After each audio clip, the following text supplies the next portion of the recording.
Hello everyone, দিনটা ছিল 26শে October. ওদিন ছিল আমার এক ফ্রেন্ডের বার্থডে। তো ওকে সারপ্রাইজ দেওয়ার জন্য চলে গেছিলাম আমার বাড়িতেও বিকালবেলা। তো যেহেতু ঘুমিয়েছিল তো ওকে আবার ফোন করে উঠাই। তো ওই তো সারপ্রাইজ পেয়ে অবাক হয়ে গেছিলো।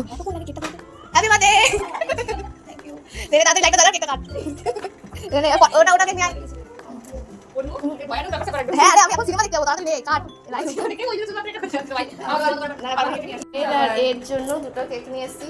আমি খুব তাড়াহুড়াতে বানিয়েছি, জানি না ডেকোরেশনটা কেমন হয়েছে। আমাদের কেউ আসেনি, আমরা দুজনের বার্থডে সেলিব্রেশন করবো।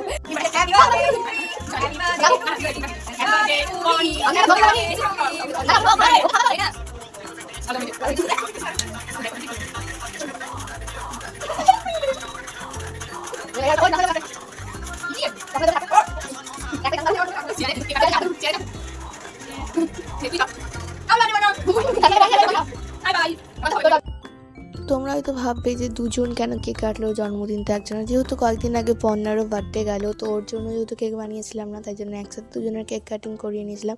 আর তারপরে হঠাৎ করে প্ল্যানিং হয়েছিল 4টের সময় যে আমরা রায়গঞ্জ যাব সিনেমা দেখতে। তো খুব তাড়াতাড়ি আমি কেকটা রেডি করে কেক কাটিয়ে রেডি হয়ে বেরিয়ে পড়েছিলাম।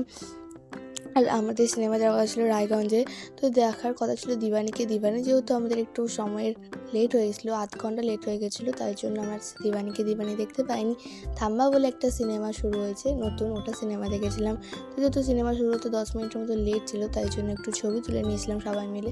তো আমরা গেছিলাম আমি, 2 দিদি আর 2 দাদা, মানে আমার পার্লারের দিদি, পার্লার থেকে গেছিলাম।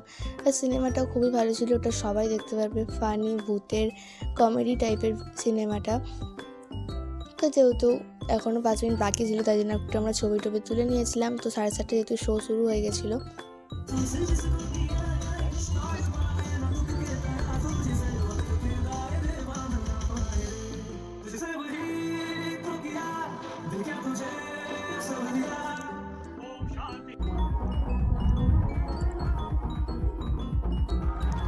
তো 9:45 থেকে 10টার মধ্যে সিনেমাটা শেষ হয়ে গেছিলো। আর তারপরে আবার আমরা চলে আসি বাড়িতে। এমন কিছু খেয়েছিলাম না, যেহেতু কার্তিক মাস চলছিল আমাদের সবারই, মানে নিরামিষ, বাইরে কিছু খাচ্ছি না, তাই জন্য পপকর্ন আর কফি খেয়ে নিয়েছিলাম।